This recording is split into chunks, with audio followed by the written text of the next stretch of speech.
નમસ્કાર દોસ્તો, પાર્થ પ્રજાપતિ પાટણથી છું અને બાજુમાં એક મણુદ ગામમાં જબરજસ્ત રિઝલ્ટ મળ્યું છે. આપણે ખુદ વાત કરશું ખેડૂત મિત્રથી.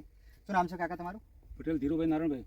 કે અને કપાસમાં કેવું રિઝલ્ટ મળ્યું છે આપણને? કપાસમાં એકદમ 100% રિઝલ્ટ. અને કઈ રીતે અલગ પડે છે પાક? અત્યાર સુધી તમે દવા નથી નાખી અને હાલ નાખી છે એમાં એક આપણે ચોમાસામાં નક્ષત્ર આવે છે, જે નક્ષત્ર આપણે કહી શકીએ છીએ કે જે પૂર્વનું પાણી એટલું ખરાબ પડે ને કે ભયંકર ખરાબ કરે, પાક બધો નષ્ટ જ કરે.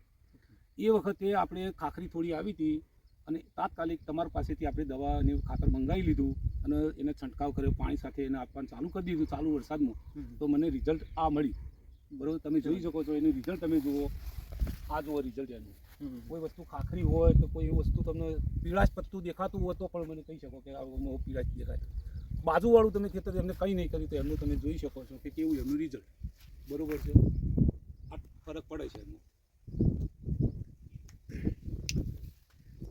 કઈ પ્રોડક્ટ વાપરી હતી કાકા તમે? એક આપણે એ એગ્રી 82 બરાબર છે, એક આ હતી અને આ ઉમિક.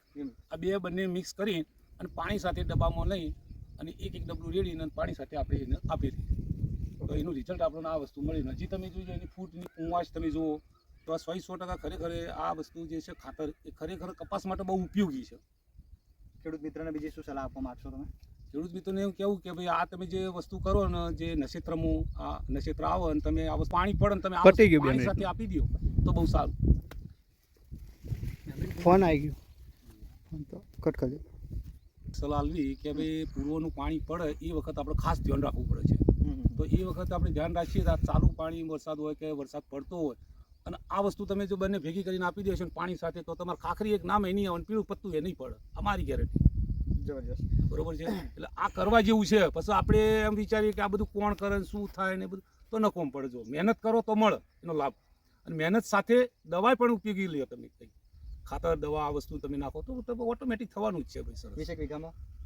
હા, 20 વીઘામાં મેં આ વસ્તુ 20 વીઘામાં કોઈ એમ ન કે તમારા કપાસમાં ખાખરી આવીને કપાસ તમારો પીળો હોય, મને એક બતાવજો પોદડું કે એક કપાસનો ઓઠો બતાવવાનો. અને પાયાથી આપણે ઓર્ગેનિક વાપર્યું તો આનાથી જોરદાર. હા, પાયાથી મેં પહેલેથી છાણિયું નાખેલું છે અને બીજું નંબર આ નાખ્યું. બાકી હજી મેં એમને યુરિયા નથી અડાડ્યું. જો યુરિયા ખાતર અડાડ્યું નથી, એક વસ્તુ છે. અને યુરિયા મારે અડાડવાની કોઈ જરૂર નથી હવે આને. અને જે ફેર આપણે બીજી ભાઈ કહે છે કે હું તમને એક બીજી વસ્તુ આપું એ તમે નાખો તો એવું તમારે જેડવા જે છે ને એ બહુ અતિશય જીભું છે. તો આપણે એ પણ નક્કી જોઈશું આપણે. તો કાકાએ જેમ વાત કરી કે પાયાથી વાપર્યો તો હજુ બી જોરદાર મળી શકો, તો આપણે હાલ ઓર્ગેનિકમાં ખાસ આવવાની જરૂર છે મિત્રો. અને ખાસ એગ્રી 82 યુનિકનું જ રિઝલ્ટ છે. આનું જ છે. અને આપણે જે આફ્ટર બિફોર બંને જોઈ લીધું છે. બાજુમાં હજી જોઈ જો તમે એની કુંવાશ જુઓ, એની પીળા જુઓ, તમે જોઈ શકો છો કે કેટલું રહ્યું. અને રિઝલ્ટ તમારે જોવું હોય તો કંથરાવી મણુદ રોડ ઉપર ફાર્મ હાઉસ અને ત્યાં ખેતર છે. બરાબર, તમે ખાસ વિઝિટ કરી શકો છો. Wish you well. Thank you. Okay.